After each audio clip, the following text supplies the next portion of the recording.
Hello good morning student. आज मैं आपके लिए एक क्विक रिवीजन बेस चालू करने वाला हूं, जो कि आपका 15 फरवरी 2023 से स्टार्ट होगा।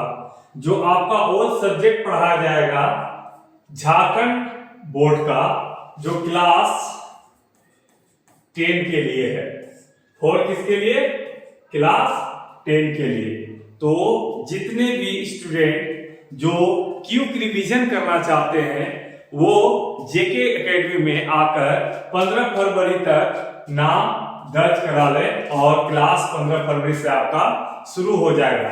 याद रखिएगा, क्विक रिवीजन जो है झारखंड बोर्ड, जो जेएससी बोर्ड आपका जो है मार्च 2023 में जो एग्जाम लेने वाले हैं उसके लिए। चलिए, आज मैं आपको झारखंड एकेडमिक काउंसिल रांची का मॉडल सेट कराने जा रहा हूं, जिसका पहला सब्जेक्ट है जो आपका 40 नंबर का ऑब्जेक्टिव और 40 नंबर का आपको सब्जेक्टिव पूछा जाएगा, जिसमें आपको बहुविकल्प क्वेश्चन रहेगा आपका 40 गो, और आपको लिखित परीक्षा जो होगी आपका 40 नंबर का आएगा। ये टोटल सब्जेक्ट के लिए लागू होगा। ठीक, तो आज मैं आपको जेएससी बोर्ड द्वारा जारी जो मॉडल सेट पेपर जो निकला है, और आज मैं उसका रिवीजन कराने वाला हूं और मैं टोटल उसको डिस्कशन के साथ आपको बताऊंगा। तो चलिए, आज का जो मॉडल सेट पेपर है उसको शुरुआत करते हैं हम लोग। चलिए, पहला मॉडल सेट है मैथ का। पहला मॉडल सेट क्या है? मैथ का, जो कि मॉडल प्रश्न पत्र 22-23 का वार्षिक परीक्षा जो आपका लिया जाएगा, लगभग 14 मार्च से आपका क्या है एग्जाम शुरू है। 10th क्लास का, 10th का जेएससी बोर्ड का जो चलेगा एग्जाम मैट्रिक का, वो 10 तारीख से शुरू है। तो चलते हैं हम लोग, और जो ऑब्जेक्टिव क्वेश्चन है आपका वस्तुनिष्ठ देखिएगा। 4 ऑप्शन दिया जाएगा आपको। जो क्लास 10 का गणित का समय आपको 1.5 घंटा दिया जाएगा, 1 घंटा 30 मिनट, और आपका नंबर रहेगा 40 गो क्वेश्चन, 40 मार्क का। चलते हैं इसी प्रकार पहला क्वेश्चन की ओर। चलिए, पहला क्वेश्चन कह रहा है आपका कि 140 का अभाज्य गुणनखंडों के गुणनफल अभाज्य गुणनखंडों के गुणनफल के रूप में लिख सकते हैं। तो चलिए, यहां पर देखिएगा अभाज्य गुणनखंड बोला है, तो 140 का जो अभाज्य गुणनखंड आप कीजिएगा वो क्या कीजिएगा, तो 2 से लिए 70 हो जाएगा, और 2 से लिए और 35 हो जाएगा, और 5 से लीजिएगा 7 हो जाएगा। तो आप इसको लिख सकते हैं 2 × 2 × 5 × 7। याद रखिएगा, अभाज्य संख्या बोला है, यानी अभाज्य संख्या से ही आपको गुणनखंड करना होगा। तो अभाज्य संख्या आपको मालूम ही है। चलिए, 140 का अभाज्य गुणनखंड के रूप में लिखा जा सकता है, तो 2 × 2 × 5 × 7। तो किसमें आ गया? 2 × 2 × 5 × 7, यानी ऑप्शन नंबर 1 हो जाएगा। ऑप्शन नंबर क्या हो जाएगा? 1 हो जाएगा। चलिए, एक धनात्मक संख्या है, एक पॉजिटिव नंबर है, अगर इस रूप का हो तो यह संख्या निम्न में से क्या होगा? यह संख्या क्या होगा? चलिए, हमेशा ध्यान दीजिएगा, किसी भी संख्या में, किसी भी सम संख्या में, किसी भी सम संख्या में यदि आप अगर विषम संख्या जोड़ते हैं, क्या जोड़ते हैं? विषम संख्या जोड़ते हैं, तो ये हमेशा क्या आता है? सम नहीं, विषम ही आएगा। ठीक ना? अगर किसी विषम संख्या में अगर सम संख्या जोड़ते हैं तो क्या आएगा? ये विषम ही आएगा। तो ध्यान दीजिएगा एक चीज, अगर सम संख्या में अगर विषम संख्या आप जोड़ते हैं तो हमेशा ही क्या आता है, विषम ही आता है। तो चलिए यहां देख लीजिएगा आप 6q, q के जगह पर आप 1 मान लीजिए कुछ भी, तो 6 जोड़ 5, ठीक 11 हो गया। 2 भी रखते, 6 दूना 12, अगर यहाँ q के जगह में 2 रखते तो क्या हो जाएगा, 6 दूना 12 5 17 होता। हमेशा क्या होगा वो संख्या, विषम ही होगा। क्या होगा, विषम ही होगा।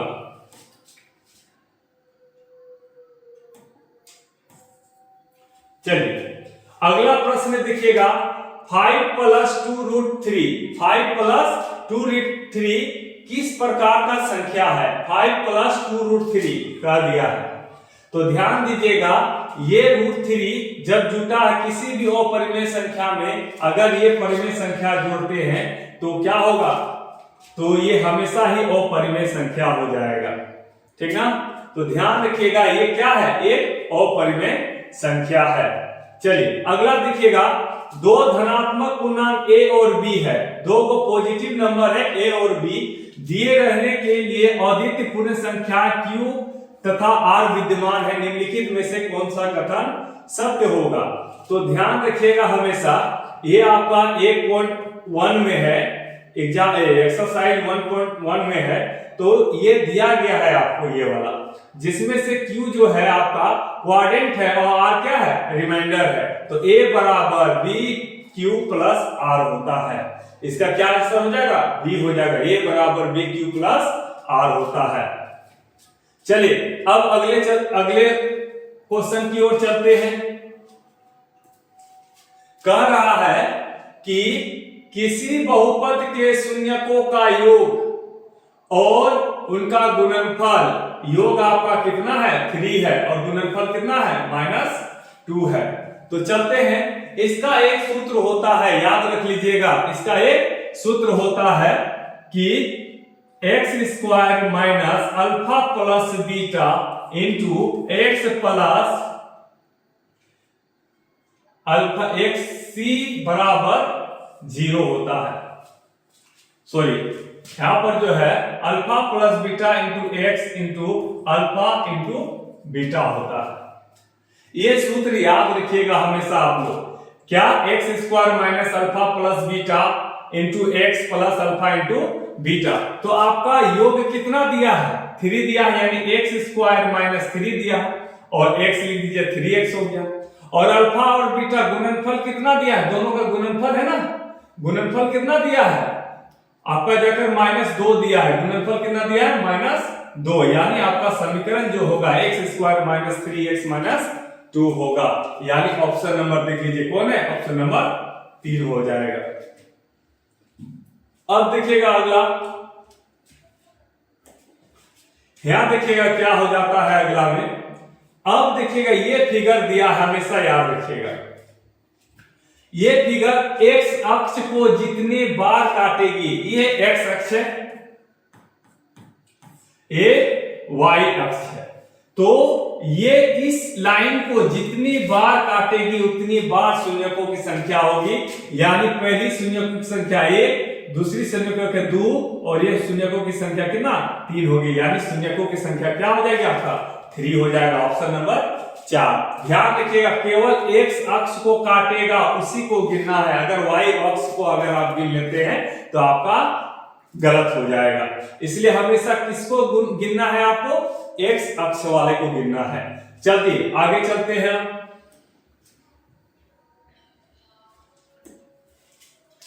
अब देखिएगा 4u² प्लस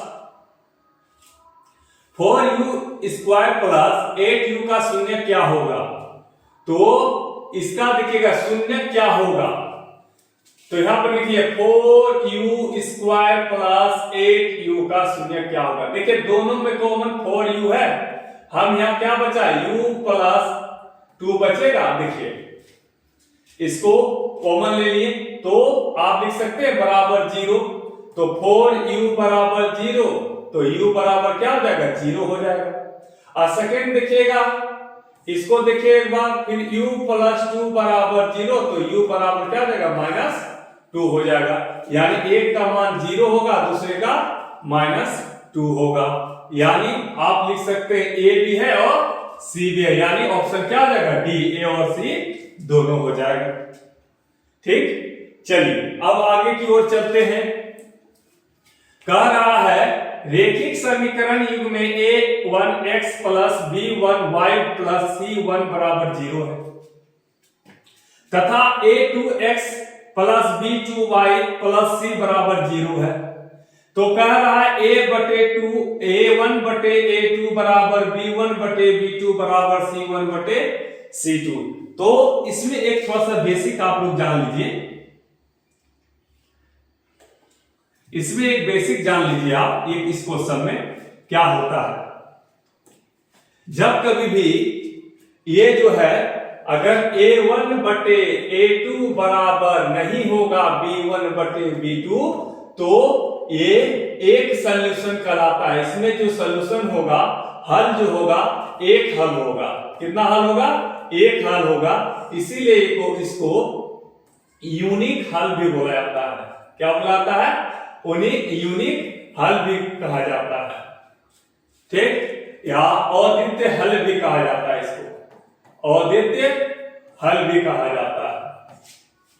ठीक, और दूसरा होता है a1 बटे a2 बराबर b1 बटे b2 बराबर c1 बटे c2। तो देखिएगा जब कभी सब बराबर होता है, जब सब बराबर हो जाए तो अनेक हल होता है। क्या होता है? अनेक हल होते हैं। जब सभी बराबर हो जाए तो अनेक हल होते हैं और रेखा संपाती होता है। रेखा संपाती होता है। रेखा कैसा होता है? संपाती होता है। और तीसरा है a1 बटे a2 बराबर b1 बटे b2 बराबर c1 बटे c2 नोट। जब ये नोट लगा रहेगा ना, इसका मतलब होता है कोई हल नहीं, कोई हल नहीं। ये तीन चीज याद रखिएगा हमेशा। a1 बटे a2 equal to not b1 b2, एक हल होगा, यूनिक हल होगा और अद्वितीय हल होगा। और दूसरा क्या है? a1 बटे a2 b1 बटे b2 c1 बटे c2 अनेक हल होगा या रेखा क्या होगा? संपाती होगा। तीसरा दिया है a1 बटे a2 बराबर b1 बटे b2 बराबर नोट c1 बटे c2, कोई हल नहीं होगा। ध्यान दीजिएगा यहाँ पर सबसे पहले ये बोल दिया है a1 बटे a2 b1 बटे b2 c1 बटे c2, यानी ये वाला बोला क्या होगा? अनेक हल होगा। क्या होगा? अनेक हल होगा, यानी ऑप्शन नंबर बी। चलिए यहीं पर देखिएगा नीचे,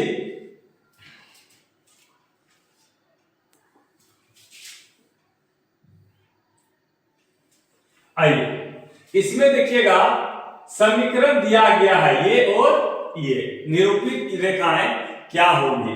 तो याद रखिएगा कि a1 बटे a2 यानी आप लिख सकते हैं 6 बटे 3, इसका a1 हो गया, a2 हो गया, यानी a1 बटे a2।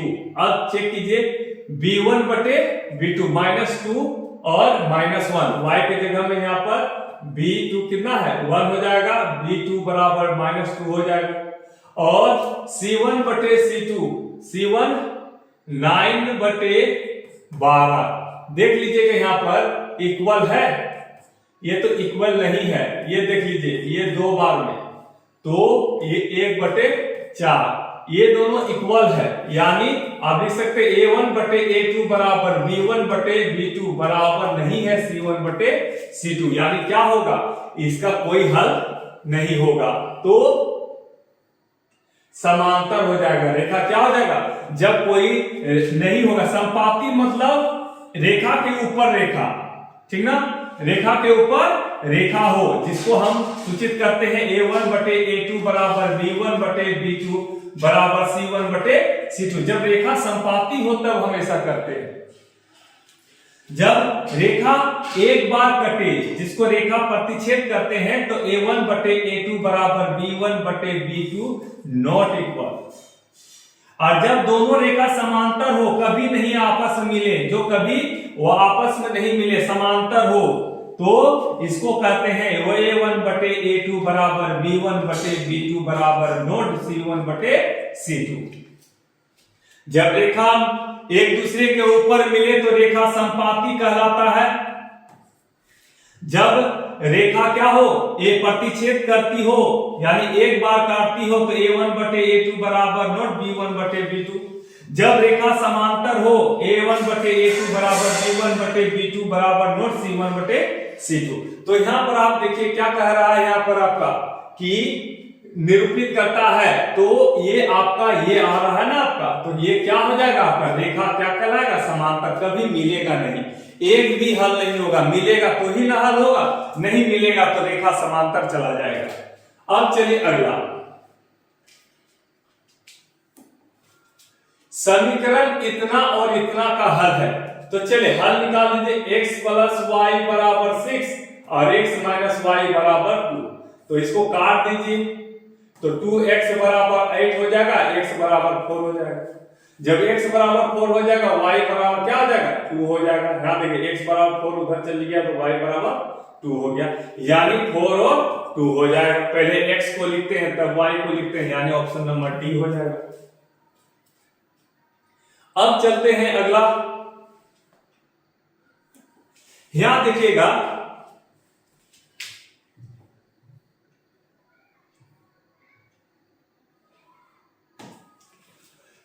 यहां देखिएगा बोलता कौन द्विघात समीकरण है जिसका पावर में 2 रहेगा या वो अकेला रहे उसी को द्विघात समीकरण कहते हैं। जिसका पावर में 2 रहे उसको क्या बोलते हैं, द्विघात समीकरण कहते हैं। तो याद रखिएगा यहां पर अगर इसको गुना करते हैं तो क्या होते हैं, एक्स स्क्वायर माइनस 3x बराबर एक्स स्क्वायर माइनस 7। ये इधर चल जाएगा तो ये कट जाएगा ना, एक्स स्क्वायर का रूल नहीं रहेगा, इसलिए ये नहीं हो सकता। अब चलिए यहां पर देखिएगा 2 नंबर, देखिए यहां पर एक्स स्क्वायर होगा, a प्लस बी का होल स्क्वायर, ये भी इधर स्क्वायर इधर भी एक्स स्क्वायर, यानी ये दोनों एक्स स्क्वायर वाला कट गया, ये इसका भी रोल नहीं होगा। चलिए इसका देखिएगा एक्स स्क्वायर इधर है, इधर भी कीजिए a माइनस बी का होल स्क्वायर, इधर भी a स्क्वायर है, यानी ये भी कट जाएगा। तो ये ही बचेगा सीधा, इसको चेक कर लीजिए, ये एक्स स्क्वायर हो जाएगा, इधर आपका क्या बचता है 2x, तो कभी भी ये कटेगा नहीं कटेगा, इसलिए ऑप्शन नंबर क्या हो जाएगा, सी हो जाएगा आपका। अब चलते हैं अगला, देख लीजिएगा द्विघात समीकरण x square plus x minus 1 बराबर 0। तो मूलों की प्रकृति बताइएगा। तो मूल का प्रकृति देख लीजिएगा ध्यान से कि मूल का प्रकृति क्या करते हैं। तो मूल का प्रकृति जो होता है बी स्क्वायर माइनस 4ac बराबर अगर 0 होता है, दूसरा कहता है बी स्क्वायर माइनस 4ac बड़ा हो 0 हो से, और तीसरा क्या कहता है बी स्क्वायर माइनस 4ac छोटा हो किसे, 0 से। जब कभी भी ऐसा हो तो जब 0 हो जाए दोनों में तो मूल समान होता है, जो मूल निकलता है वो क्या होता है, समान होता है, दोनों मूल क्या होता है, समान होता है। और जब बी स्क्वायर माइनस 4ac बड़ा होता है, इसका मतलब होता है मूल भिन्न होता है, मूल भिन्न होता है और वास्तविक होता है। मूल भिन्न होता है और क्या होता है, वास्तविक होता है। और बी स्क्वायर माइनस 4ac का मतलब होता है कोई मूल वास्तविक नहीं होता है, मूल वास्तविक नहीं होता है। तो याद रखिएगा बी स्क्वायर माइनस 4ac बराबर जब 0 हो जाए तो मूल समान होगा, बी स्क्वायर माइनस 4ac बड़ा होगा 0 से तो मूल भिन्न होगा, वास्तविक तो होगा लेकिन मूल भिन्न होगा, अलग अलग होगा मूल। और बी स्क्वायर माइनस 4ac जब छोटा होगा 0 से तो मूल वास्तविक नहीं होगा। चलिए तो यहां पर देखिएगा सबसे पहले इसको निकाल लीजिए, बी स्क्वायर माइनस 4ac निकाल लीजिए। बी मतलब x का कोफिशिएंट 1 है, 1 का स्क्वायर माइनस 4a कितना है, एक x स्क्वायर कोफिशिएंट 1 गुना 1 और ये कितना है -1 है। तो देखिए यहां पर 1 स्क्वायर माइनस 1 का 1 स्क्वायर 1 ही होता है, माइनस माइनस प्लस 4 यानी 5 हो गया। ये क्या हो गया बी स्क्वायर माइनस 4ac जो हो गया कितने के बराबर हो गया, इतना। तो ये क्या है, 0 से बड़ा है कि छोटा है, 0 से बड़ा है। जब 0 से बड़ा है तो यहां पर देखिएगा जब 0 से बड़ा हो तो मूल्य क्या होगा, अलग अलग होगा लेकिन वास्तविक होगा। मूल्य क्या होगा, अलग अलग होगा लेकिन वास्तविक होगा। देखिए मूल्य वास्तविक है और असमान होगा, अलग अलग होगा सब मूल्य, ठीक ना, इस पर ध्यान रखिएगा। अब चलिए यहां पर भी उसी वही चीज को दोहरा दिया है। तो दो भिन्न वास्तविक मूल्य होंगे, बोलता है दो वो भिन्न हो, दो मूल्य जो है भिन्न अलग अलग हो, मूल्य भिन्न हो और वास्तविक हो। तो बताइएगा मूल्य भिन्न और वास्तविक कौन होता है, बी स्क्वायर माइनस 4ac बड़ा होगा 0 से, बी स्क्वायर माइनस 4ac बड़ा होगा 0 से, ऑप्शन नंबर 3 ये हो गया। चलिए अगला है 14 नंबर, ध्यान दीजिएगा, विक्टिकार क्या होता है। तो विक्टिकार जो होता है, इसका विक्टिकार बराबर होता है बी स्क्वायर माइनस 4ac। विक्टिकार बराबर होता है बी स्क्वायर माइनस 4ac। याद रखिएगा ये सेंटेंस नया है, आप भी को गड़बड़ा सकते हैं, लेकिन विक्टिकार बराबर याद रखिएगा बी स्क्वायर माइनस 4ac। तो बी स्क्वायर माइनस 4ac, तो बी का स्क्वायर यानी माइनस 1 का स्क्वायर, फिर माइनस 4 गुना ए कितना है 1 है, गुना सी कितना है 3, यानी माइनस 1 का स्क्वायर 1 हो जाएगा आपका, और घटा 4 क्या 12, यानी माइनस 11। आपका विक्टिकार क्या है माइनस 11, ऑप्शन नंबर 4। चलिए ये सारे क्वेश्चन इंपॉर्टेंट है, हो सकता है अगले सेट, अभी एक ही सेट दिया गया है जेएससी बोर्ड के द्वारा, इसीलिए अगले सेट और आए, इसी पर थोड़ा सा ध्यान रखिएगा, जिसके कारण अगला सेट भी आराम से बन जाए और एग्जाम में इसी टर्म पर आप करेंगे, इसी पर आधारित आपका क्वेश्चन रहेगा, इसी के जैसा, इसी सब्जेक्ट और इसी तरह का। चलिए अगला देखिएगा, प्रथम पद ए। अब जानते हैं प्रथम पद ए होता है सार्वंतर डी, एपी का एनवा पद ज्ञात भिन्न में से चुने। तो आपको सूत्र याद होता है, दो सूत्र याद रखिएगा, एक ए एन बराबर A plus N minus 1 into D होता है। ये पदों की संख्या, ए एन कितना होता है, आखिरी पद होता है, ए बराबर होता है प्रथम पद, एन बराबर पदों की संख्या, और डी बराबर होता है कॉमन डिफरेंस। क्या, कॉमन डिफरेंस, यानी बोल सकते हैं अंतर, सार्व अंतर।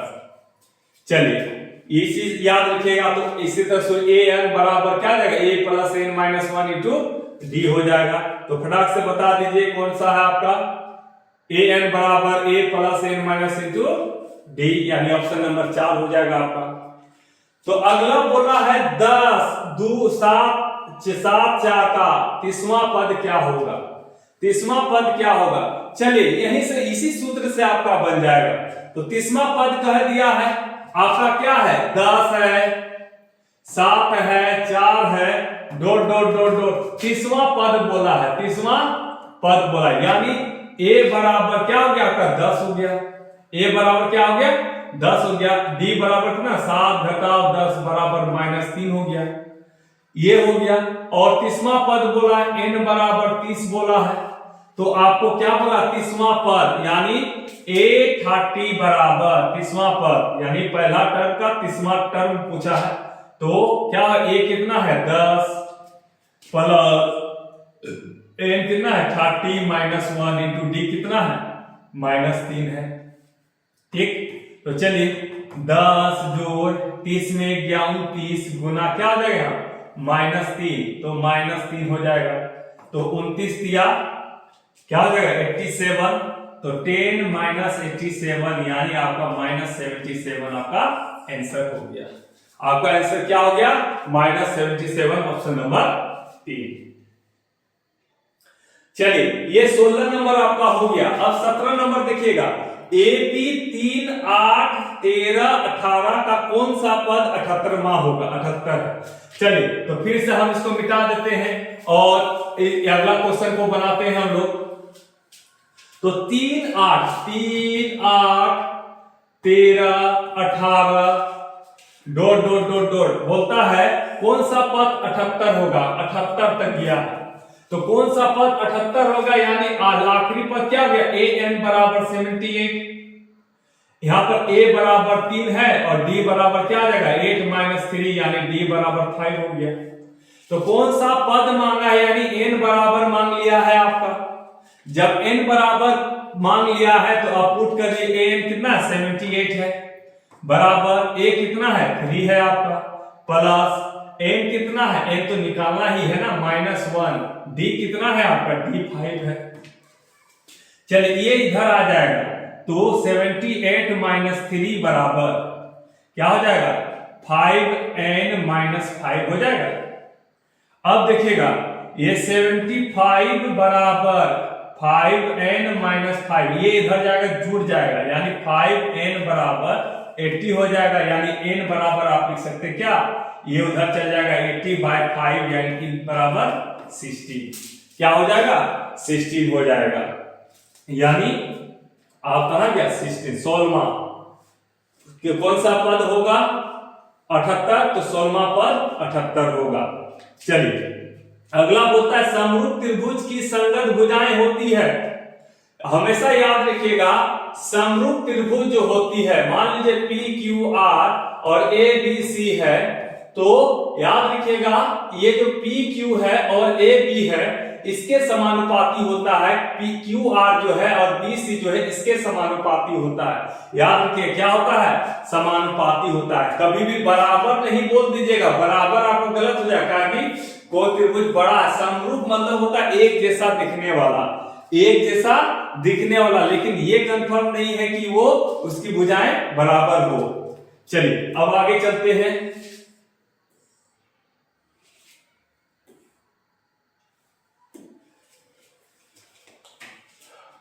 दो समरूप त्रिभुज की भुजाएं इतना है तो त्रिभुज के क्षेत्रफल का अनुपात। तो कभी भी देखिएगा दो समरूप त्रिभुज का भुजा दिया है ना, तो भुजा का क्षेत्रफल का अनुपात, तो उसका क्षेत्रफल का अनुपात पूछा है, तो वो भुजा का अनुपात का वर्ग कर दीजिएगा तो क्षेत्रफल का अनुपात निकालिएगा। भुजा के अनुपात का स्क्वायर कर दीजिएगा तो क्षेत्रफल का अनुपात निकल जाता है, यानी 4 का स्क्वायर कितना 16 हो गया, 9 का स्क्वायर 81, यानी उसका अनुपात क्या हो गया 16:81 आंसर हो जाएगा। उसका क्षेत्रफल का अनुपात क्या हो जाएगा 16:81। अब देखिएगा अगला प्रश्न बोला है कि त्रिभुज कह रहा है त्रिभुज ए बी सी, बोलता है ए बी इतना है, ए सी इतना है और बी सी इतना है, तो बी कौन बताइएगा। तो त्रिभुज मान लीजिए इसको, तो ए बी सी कर लीजिए। ए बी कितना है 6√3 है, ए सी कितना है 12 सेंटीमीटर है, 12 है, और बी सी कितना है 6 है। तो ध्यान दीजिएगा बी कोण मांगा है, क्या मांगा है बी कोण। चलिए देखते हैं बी कोण क्या होता है।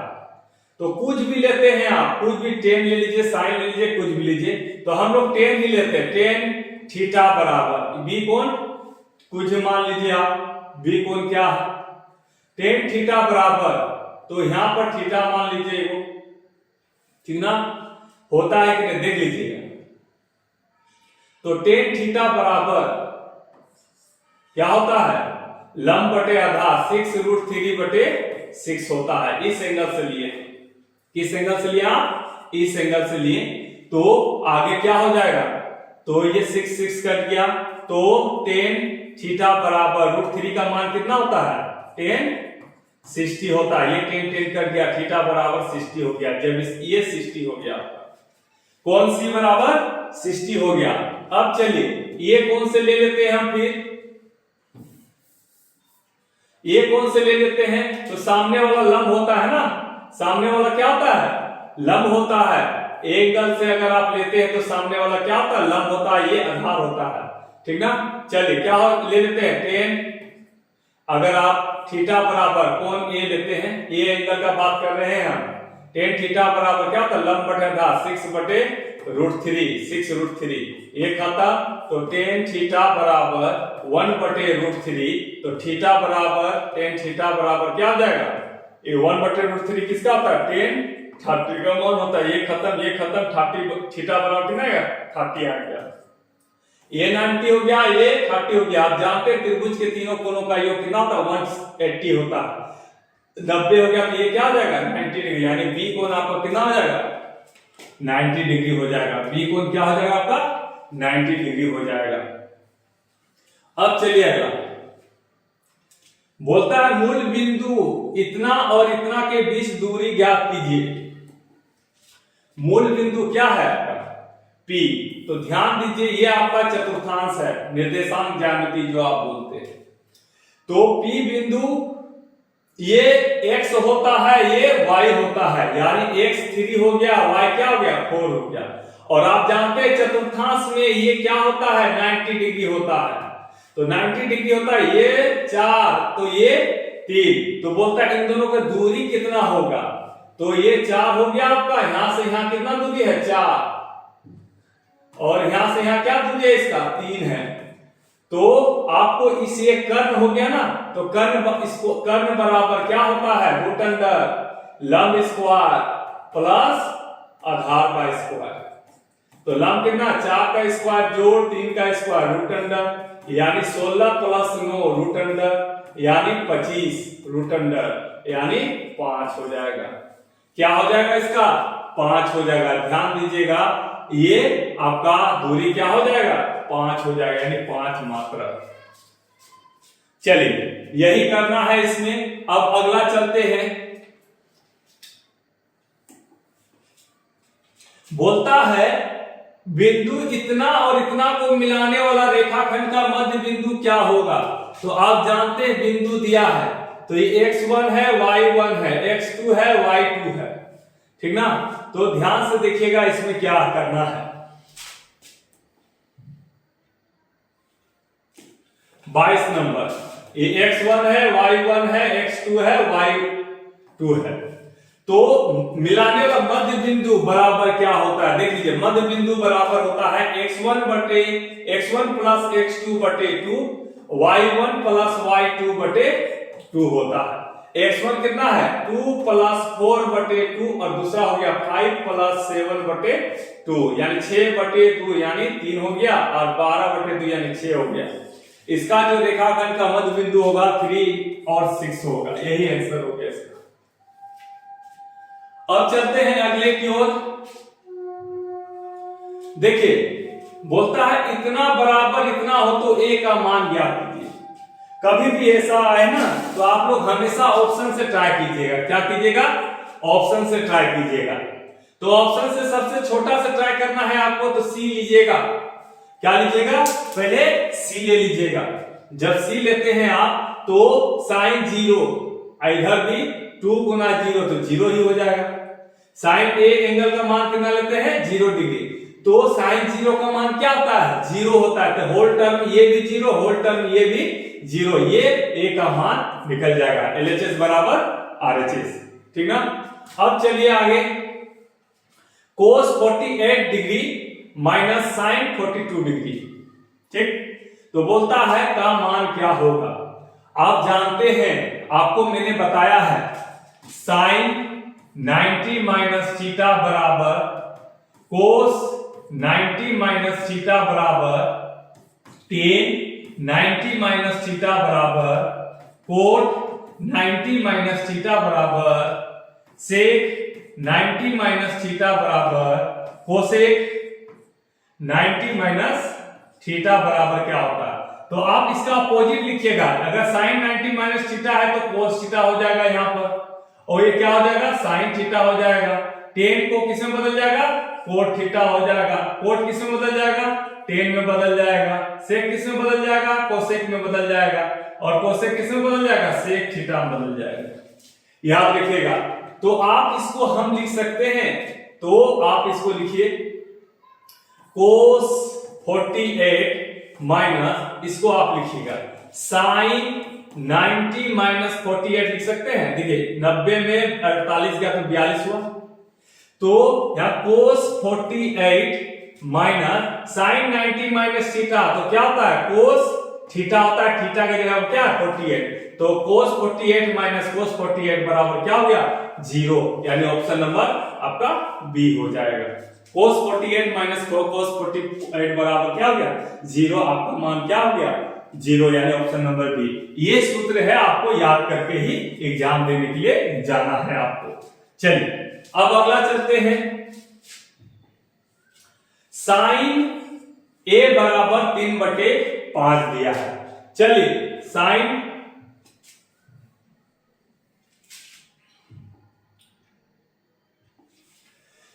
a बराबर 3/5, कोई भी एंगल ले लीजिए। तो आपको याद करा दिए हम लाल काका, क्या याद करवाए लाल काका, तो ध्यान दीजिएगा इस पर। तो ये साइन होता है, कोस होता है, ये टेन होता है, ये कोट होता है, ये सेक होता है, ये कोसेक होता है। तो लाल काका याद रखिएगा, अगर साइन थीटा का बात किया तो लंब बटे कर्ण, तो यहां पर साइन क्या है लंब बटे कर्ण, यानी लंब 3 बटे कर्ण, इसको कर्ण बोलते हैं ना हम लोग। तो आधार हम लोग निकालेंगे, क्या निकालेंगे आधार, तो आधार बराबर होता है रूट अंडर कर्ण स्क्वायर माइनस लंब स्क्वायर। तो कर्ण कितना है आपका, कर्ण 5 है, 5 का स्क्वायर माइनस लंब कितना है 3 का स्क्वायर, यानी रूट अंडर 25 माइनस 9, यानी रूट अंडर 16, यानी आपका कर्ण क्या आधार कितना हो गया 4 हो गया, आधार कितना हो गया 4 हो गया। तो आपको बोलता है कोस ए का मान क्या होगा, तो कोस ए का मान साइन तो लंब बटे कर्ण, कोस क्या हो गया आधार बटे कर्ण, ये आधार बटे कर्ण, यानी आपका हो सकता है आधार 4/5, आधार कितना आपका इतना, ये क्या है कर्ण है आपका, आधार बटे कर्ण हो गया 4/5 हो गया आपका, यानी 4/5 ऑप्शन नंबर बी। अब चलिए अगले प्रश्न की ओर फिर देखिएगा, धरती पर एक मीनार ऊर्ध्वाधर खड़ी है, एक मीनार है जो ऊर्ध्वाधर सीधी खड़ी है, धरती के एक बिंदु से मीनार के पाद बिंदु से 15 मीटर दूर है, धरती के एक पाद बिंदु से कितना दूरी पर है इसका, मीनार का पाद बिंदु 15 मीटर दूर है, मीनार का शिखर का उन्नयन कोण, इस बिंदु से जो मीनार का शिखर का उन्नयन कोण कितना है 60 डिग्री है, तो मीनार की ऊंचाई ज्ञात कीजिए, तो मीनार की ऊंचाई ज्ञात कीजिए। तो एक चीज याद रखिएगा, आपको मैंने बताया लाल काका, फिर से मैं बता दे रहा हूं आपको, जैसे आपका ये साइन थीटा का होता है, ये कोस का होता है, ये टेन का होता है, और ये कोट का होता है, ये सेक का होता है, ये कोसेक का होता है। तो आपको लंब दिया है और आधार भी दिया है, तो लंब और आधार किसमें होता है, ये लंब बोला जाता है, इसको आधार बोला है। l/a किसमें है, या तो टेन से बना सकते हैं या तो कोट से बना सकते हैं। चलिए हम लोग टेन से बना लेते हैं, आसानी होगी। तो टेन थीटा बराबर क्या होता है, टेन यानी टेन 60 बराबर होता है लंब बटे आधार, यानी h/50। तो टेन 60 का मान क्या होता है √3 होता है, बराबर h बटे √3 है, तो h बटे 50, तो √60 का मान √3 होता है, तो h/15, तो h बराबर क्या हो जाएगा आपका, ये 15 इससे गुना हो जाएगा 15√3, यानी ऑप्शन नंबर बी हो जाएगा। तो आपको इसके लिए मैंने एक वीडियो बनाया है ट्रिगोनोमेट्री का, जो बेसिक मतलब नॉलेज देने के लिए, वो जो सूत्र वगैरह सब है, मैंने सूत्र जो बताया है पूरा ही ट्रिक से बताया, पूरा हल्का, एक बार देखिएगा तो पूरा आपका बन जाएगा। चलिए अब अगला क्वेश्चन की ओर चलते हैं। त्रिभुज PQR जिसका कोण Q समकोण है, त्रिभुज PQR जो है जिसका Q कोण समकोण है, बोलता PQ 3 सेंटीमीटर है, PQ 3 सेंटीमीटर है और PR 6 सेंटीमीटर है, PR 6 सेंटीमीटर है, तो कोण QPR कितना होगा, कोण QPR कितना होगा। इस एंगल का बात किया है तो ध्यान दीजिएगा, इस एंगल के लिए ये सामने वाला लंब होता है, इस सामने वाला क्या होता है, लंब होता है, और ये आधार होता है, ये कर्ण होता है, याद रखिएगा इसके लिए। तो कोण P का बात कर दिया है, बीच वाला जो रहता है कोण QPR, यानी बीच वाला कोण जो रहता है उसी को मान निकालना पड़ता है, बीच में रहता है, यानी QPR, इस कोण का बात किया है। तो चलिए हम लोग निकालते हैं क्या, इससे लंब है, यानी ये कर्ण दिया है आपका और आधार दिया है, कर्ण और आधार दिया। तो बताइए लाल काका में कर्ण और आधार किसमें है, इसमें है ना, यानी कोस का बात कर सकते हैं, साइन के बाद कोस टेन होता है, तो कोस का बात करते हैं। तो आप लिखिएगा कोस थीटा बराबर, इसको थीटा मान लीजिए, कोस थीटा बराबर क्या हो जाएगा, कोस थीटा बराबर होता है आधार बटे कर्ण, यानी 3/6, आधार बटे कर्ण यानी 3/6 हो गया। तो अब ध्यान दीजिएगा, ये 3/6 हो गया, इसको काटिए 1/2 हो जाएगा। तो कोस थीटा में हाफ का मान कितना होता है, तो कोस थीटा में हाफ का मान होता है 60 डिग्री, कोस 60 का मान हाफ होता है, कोस 60 का मान कितना होता है, हाफ होता है। चलिए कोस 60 कहां है आपका, कोस 60 का मान हाफ होता है, यानी 60 डिग्री हो जाएगा। कितना हो जाएगा आपका, 60 डिग्री हो जाएगा। चलिए आगे चलते हैं।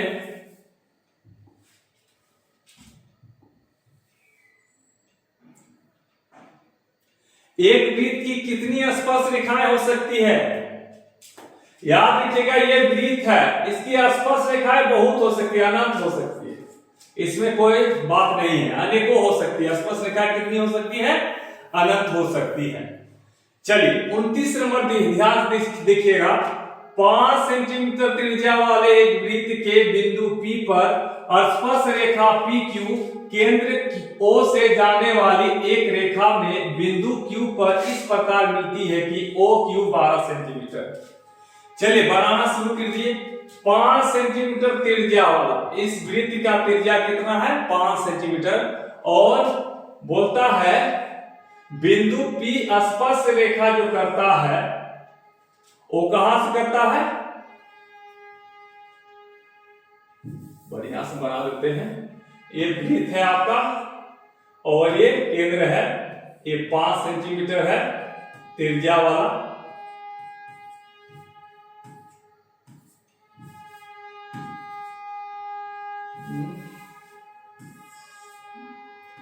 ये त्रिज्या हो गया, ये 5 सेंटीमीटर त्रिज्या वाला हो गया। और यहां से स्पर्श रेखा है इस तरह जो ये केंद्र से सीधे यहां मिलाती है, और इसका 12 सेंटीमीटर दूरी है, और कहां मिलती है, Q पर। ये P स्पर्श रेखा है और ये O है, ठीक ना।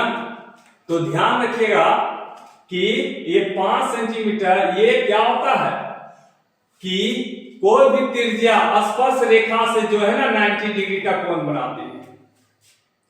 एक यहां इंपॉर्टेंट बात याद रखिएगा, कोई भी स्पर्श रेखा त्रिज्या से 90 डिग्री का कोण बनाती है तो ये हो जाएगा आपका आधार, हो गया आपका, ये लंब हो जाएगा आपका, और ये कर्ण हो जाएगा। तो कह रहा है आपका कि Q पर इस प्रकार मिलती है, PQ की लंबाई, यानी इसकी लंबाई आपको मान दिया, यानी लंब बराबर क्या होगा, तो लंब बराबर होता है आपका रूट अंडर कर्ण स्क्वायर माइनस आधार का स्क्वायर। कर्ण कितना है, 12 का स्क्वायर माइनस 5 का स्क्वायर रूट अंडर, यानी 144 माइनस 25, यानी रूट अंडर 44 से 25 गया 119 बच गया, यानी आपका रूट अंडर 119 हो जाएगा। फिर से दोहरा देते हैं आपको, बोलता है 5 सेंटीमीटर त्रिज्या वाला एक वृत्त है, 5 सेंटीमीटर त्रिज्या वाला एक वृत्त है, और स्पर्श रेखा PQ, स्पर्श रेखा क्या है, PQ है, जहां O से जाने वाली एक रेखा PQ पर इस प्रकार मिलती है कि OQ, मतलब ये भी इससे इस प्रकार मिलती है कि OQ 12 सेंटीमीटर। तो PQ का लंबाई पूछा, P और Q का लंबाई, तो याद रखिए कोई भी त्रिज्या अगर किसी स्पर्श रेखा से मिलती है तो 90 डिग्री का कोण बनाती है, तो ये करके आप निकाल लीजिएगा। चलिए अब अगला देखते हैं, यदि टीपी टीक्यू केंद्र ओ वाले किसी वृत्त के दो स्पर्श रेखाएं, चलिए एक वृत्त बना दीजिए आप, ठीक, और कह रहा है टीपी, देखिएगा दोनों इस पर मिल रहा है, किस पर मिल रहा है, टी पर, ताकि कॉमन है दोनों में टी, दो स्पर्श रेखा पी और क्यू, ठीक। अब देखिएगा ध्यान से कि पीओ क्यू, चलिए पीओ क्यू ये केंद्र है, यहां से मिला है, देखिएगा पीओ ये ओ होता है, पीओ क्यू 110 डिग्री है, तो पीटीक्यू क्या, ये कोण बराबर पूछा, पीटीक्यू यानी पीटीक्यू, तो आप ये अभी हम आपको बताएं कोई भी त्रिज्या स्पर्श रेखा को छूती है तो वो कितना डिग्री को बनाती है, 90 डिग्री, ये भी कितना बनाएगी 90 डिग्री, तो 90 90 180 हो गया, तो ये चतुर्भुज बना है आपका, तो चतुर्भुज के चारों कोणों का योग 360 डिग्री होता है, चतुर्भुज के चारों, देखिए चार भुजा, एक भुजा, दो भुजा, तीन भुजा, चार भुजा, चतुर्भुज के चारों कोणों का योग क्या होता है 360, 90 90 हो गया 180, 180 और बचा है, 180 में कितना चाहिए 110 में, तो ये 70 हो जाएगा, कितना डिग्री हो जाएगा 70 डिग्री, यानी ऑप्शन नंबर बी हो जाएगा। चलिए अगला, 60 डिग्री केंद्रीय कोण और 14 सेंटीमीटर त्रिज्यखंड का क्षेत्रफल, तो आप जानते हैं त्रिज्यखंड का क्षेत्रफल बराबर थीटा बटे 360 गुना पाई आर स्क्वायर होता है, क्या होता है, थीटा बटे 360 गुना पाई आर स्क्वायर होता है, तो थीटा का मान कितना है 60 डिग्री, 60 बटे 360 गुना 22 बटे 7, पाई का मान कितना 22 बटे 7 आर स्क्वायर यानी 14 गुना 14, ये 6 बार में कर दिया, 7 दूना 14, 2 तिया 6 हो गया, तो 14 दूना 28, 14 दूना 28, 2 308 बटे 3 हो जाएगा, 308 बटे 3 कहाँ है आपका ऑप्शन नंबर 4 है। चलिए 32 नंबर उसी चैप्टर से है, देख लीजिए, आर त्रिज्या वाले वृत्त के उस त्रिज्यखंड का क्षेत्रफल जिसका कोण P है, चलिए ये हो गया आपका 31 नंबर। 32 नंबर, आर त्रिज्या वाला बोला है, बड़की आर है, और कोण कितना P डिग्री, तो P बटे 360 गुना पाई आर बड़का आर स्क्वायर, तो आप इसमें देखिए किसमें है ये वाला है, देखिए पाई आर स्क्वायर नहीं होगा, ये पाई आर स्क्वायर P बटे 180, ये भी नहीं होगा और ये भी नहीं होगा। आगे देखिए 2rp, ये भी नहीं होगा, 2 पाई आर पी नहीं होगा, ये वाला लास्ट क्या होगा, ये वाला होगा pi R square P, pi R square बटे P बटे 360, मतलब एक ही चैप्टर से 2-3 को आपको दे दिया है आपको बनाने के लिए।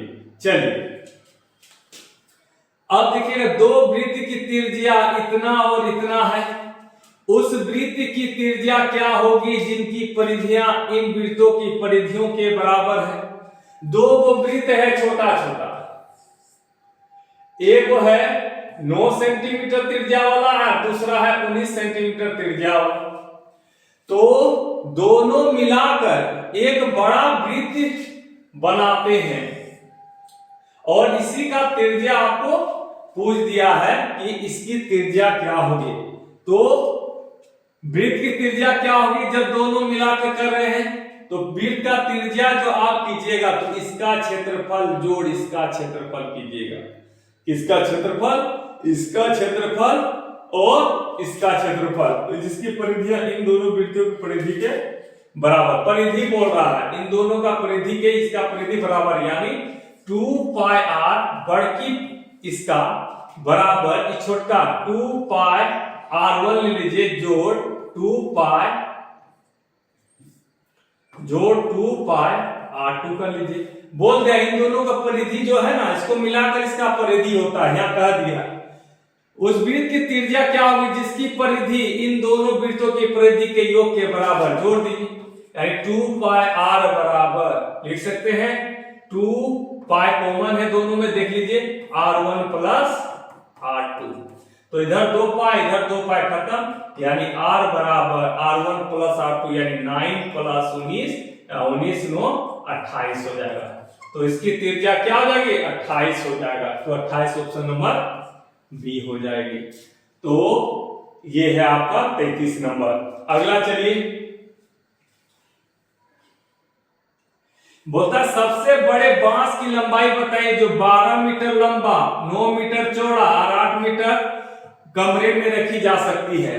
तो याद रखिएगा, जब एल दिया रहे 12, बी दिया रहे 9, एच दिया रहे 8, तो एल बी एच किसमें होता है? आपका घनाभ में होता है। तो घनाभ का विकर्ण बराबर क्या होता है? तो सबसे बड़ा बांस जो है ना आपका रूम का विकर्ण का ही होता है। ये मान लीजिए घनाभ है आपका, तो सबसे ज्यादा लंबाई यही तो होगा ना, घनाभ का विकर्ण। ये जो आपका है, ये विकर्ण जो है यही की लंबाई बराबर है। तो घनाभ का विकर्ण बराबर होता है, घनाभ का विकर्ण बराबर होता है root under L square plus B square plus H square. लंबाई का स्क्वायर जोड़ चौड़ाई का स्क्वायर जोड़ ऊंचाई का। लंबाई का स्क्वायर क्या है? 12 का स्क्वायर 144 जोड़ 9 का स्क्वायर 88 जोड़ 8 का स्क्वायर 64। सबको जोड़ दीजिए आप, तो 4 4 8 1 9 हो गया।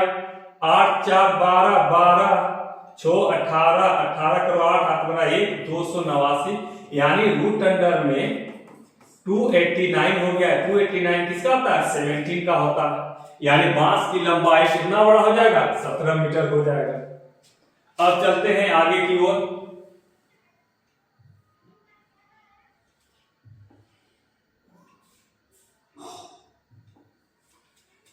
आपको दिया है बांस की लंबाई, ये हो गया आपका।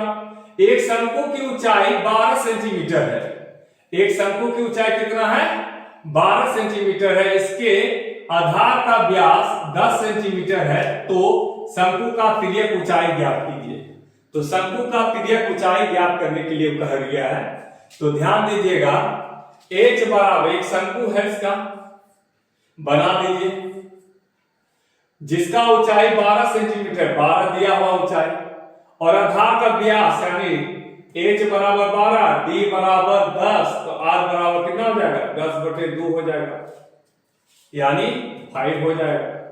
तो कह रहा है शंकु का तिर्यक ऊंचाई इसका l बराबर मान लिया। तो l बराबर होता है root under h square plus r square, यानी रूट अंडर h कितना है?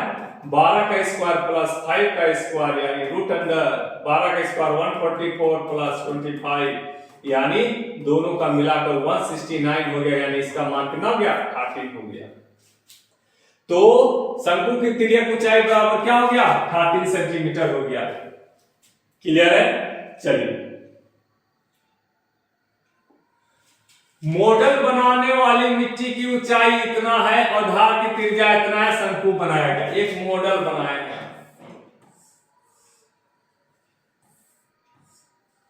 ठीक, एक मॉडल बनाया है आप, और मॉडल बनाने वाली मिट्टी से ऊंचाई इतना है, h बराबर 24 है, और त्रिज्या बोला है r का 6 है।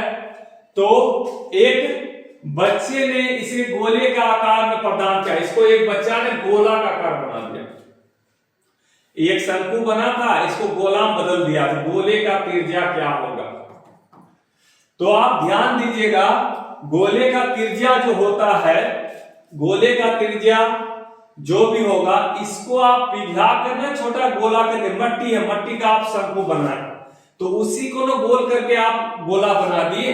तो ध्यान दीजिए, कभी भी इस तरफ आकार परिवर्तन करने को कहा जाए तो आयतन निकालिएगा, यानी ये शंकु का जितना आयतन होगा उतना ही उसी आयतन से आप गोले का आयतन बराबर कीजिएगा। तो लिखिएगा गोले का आयतन बराबर, गोले के आयतन बराबर शंकु का आयतन।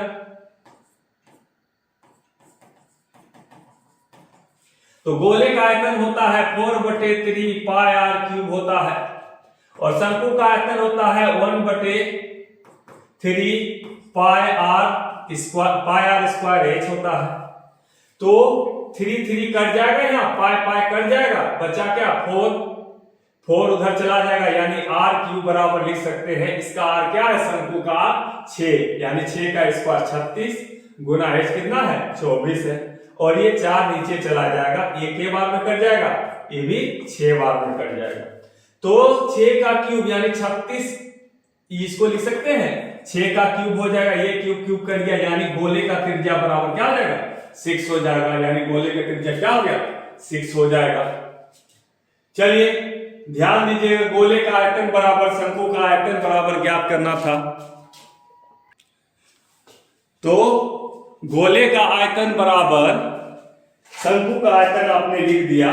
चलिए अगला क्वेश्चन की ओर चलते हैं कि निम्नलिखित में कौन सा संबंध सही है। तो ध्यान दीजिएगा, 3 माध्यक, तो ये होता है 3 माध्यक बराबर बहुलक जोड़ 2 माध्य होता है। ऑप्शन नंबर क्या हो जाएगा 2 हो जाएगा।